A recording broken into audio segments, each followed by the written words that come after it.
Strawberry കണ്ടാൽ കൊതിക്കാത്തവരായിട്ട് ആരാണുള്ളത്? USA-ലും മറ്റും strawberry ഫാംസിനെ പറ്റി നമ്മൾ കേട്ടിട്ടുണ്ട്.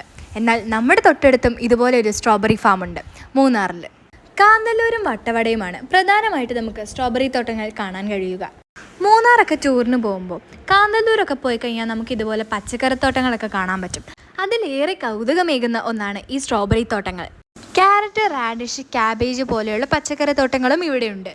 പക്ഷേ ഏറ്റവും കൗതുകം തോന്നിയത് ഈ സ്ട്രോബെറി തോട്ടം കണ്ടപ്പോഴാണ്. ഇവിടെ ചെന്ന് കഴിഞ്ഞാൽ ഈ സ്ട്രോബെറീസ് ഒക്കെ വിളങ്ങി നിൽക്കുന്നിടത്ത് കൂടെ നമുക്ക് നടന്ന് കാണാവുന്നതാണ്. ഏക്കർ കണക്കിന് പരന്നു കിടക്കുന്ന സ്ട്രോബെറി തോട്ടം നമുക്ക് കാണാവുന്നതാണ്. പല തോട്ടങ്ങളിലും അവിടെ സ്റ്റേയും കാര്യങ്ങളും എല്ലാം ഉണ്ട്. ഇവിടുന്ന് നമുക്ക് ഫ്രഷ് ആയിട്ട് സ്ട്രോബെറീസ് ഒക്കെ വാങ്ങിക്കാം. അതുകൂടാതെ ഇവിടെ സ്ട്രോബെറി ജ്യൂസും സ്ട്രോബെറി ജാമും അതുപോലെ വൈനും എല്ലാം ഉണ്ട്. മൂന്നാർ ടൗണിൽ നിന്ന് കാന്തല്ലൂരിലേക്കുള്ള ദൂരം ഏകദേശം 47-50 കിലോമീറ്ററോളമാണ്. കാറിലും മറ്റും പോകുമ്പോൾ നമുക്ക് ഏകദേശം ഒരു 1.5 മണിക്കൂറൊക്കെയാണ് ഇവിടേക്ക് എത്താൻ ആവശ്യമുള്ളത്.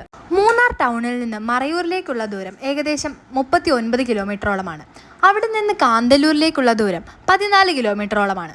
ആ വഴി പോകുമ്പോൾ മറയൂർ ശർക്കര ഉണ്ടാക്കുന്ന ഒരുപാട് സ്ഥലങ്ങളൊക്കെ നമുക്ക് കാണാൻ കഴിയും. മറയൂർ ശർക്കര വേണ്ടവർക്ക് അവിടുന്ന് യഥേഷ്ടം വാങ്ങാം. അതുകൂടാതെ നല്ല അടിപൊളിയായിട്ടുള്ള കരിമ്പിൻ ജ്യൂസും നമുക്ക് അവിടുന്ന് വാങ്ങിച്ചു കുടിക്കാം. മറയൂർ ചെന്ന് കഴിഞ്ഞാൽ ശർക്കര ഉണ്ടാക്കുന്നതെല്ലാം നമുക്ക് കാണാം. ഇതൊരു കുടിൽ വ്യവസായം പോലെയാണ് ഇവിടെ ഉള്ളത്. അതിനെക്കുറിച്ചുള്ള ഒരു ഡീറ്റെയിൽഡ് വീഡിയോ ആയിട്ട് അടുത്ത വീഡിയോയിൽ അപ്ലോഡ് ചെയ്യാം. ഭക്ഷണം കഴിക്കാനായിട്ട് ചെറിയ കടകളൊക്കെ നമുക്ക് വഴിയോരങ്ങളിൽ കാണാം. നല്ല സ്വാദിഷ്ടമായ ഭക്ഷണമാണ് അവിടുന്ന് ലഭിക്കാറ്. അവിടുന്ന് നീങ്ങിക്കഴിഞ്ഞാൽ കടകളൊക്കെ വളരെ കുറവാണ്. സ്ട്രോബെറി പറിക്കാൻ ഒരുപാട് സ്റ്റാഫുകൾ അവിടെയുണ്ട്. അവർ ഇതുപോലെയുള്ള ബാസ്ക്കറ്റുകളിലായിട്ട് സ്ട്രോബെറീസ് ഒക്കെ ഫ്രഷ് ആയിട്ട് പറിച്ചുകൊണ്ട് വരും. നമുക്കതുകൊണ്ട് തന്നെ നേരിട്ട് വാങ്ങിക്കാവുന്നതാണ് അവിടുന്ന്. മൂന്നാറിൽ വരുന്ന ഓരോ സഞ്ചാരിക്കും കൗതുകം ഉളവാക്കുന്ന ഒരു കാഴ്ചയാണ് ഈ സ്ട്രോബെറി തോട്ടങ്ങൾ.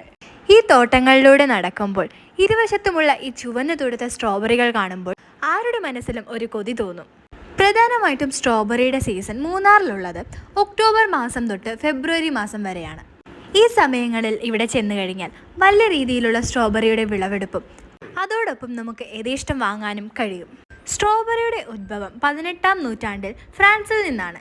പ്രധാനമായുള്ള സ്ട്രോബെറി വർഗ്ഗങ്ങൾ വടക്കേ അമേരിക്കയിൽ നിന്നുള്ള വെർജീനിയ സ്ട്രോബെറിയും ചിലിയിൽ നിന്നുള്ള ചിലിയൻ സ്ട്രോബെറിയുമാണ്. 18-ാം നൂറ്റാണ്ടിന് മുൻപ് യൂറോപ്പിലുള്ള ആളുകൾ കാടുകളിൽ വളരുന്ന ചെറിയ സ്ട്രോബെറികളായിരുന്നു ഭക്ഷിച്ചിരുന്നത്. 19-ാം നൂറ്റാണ്ടിൽ യൂറോപ്പിൽ നിന്നുള്ള ബ്രിട്ടീഷുകാർ ഇന്ത്യയിലേക്ക് സ്ട്രോബെറി കൊണ്ടുവന്നു. പിന്നീട് സ്ട്രോബെറി മൂന്നാറിലുള്ള കാന്തല്ലൂർ പോലെയുള്ള സ്ഥലങ്ങളിൽ അവർ കൃഷി ചെയ്തു. അപ്പോൾ മൂന്നാർക്ക് പോകുന്നവർ ഈ ദൃശ്യഭംഗി ആസ്വദിക്കുക. പിന്നെ ആവശ്യാനുസരണം സ്ട്രോബെറിയും സ്ട്രോബെറി ഉൽപ്പന്നങ്ങളും വാങ്ങിക്കുക.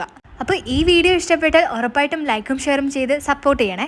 നിങ്ങളപ്പോൾ മൂന്നാറിൽ പോയിട്ട് ഇതുപോലത്തെ തോട്ടങ്ങളൊക്കെ കണ്ടിട്ടുണ്ടെങ്കിൽ ഒന്ന് കമൻസിലൂടെ പറഞ്ഞേക്കണേ.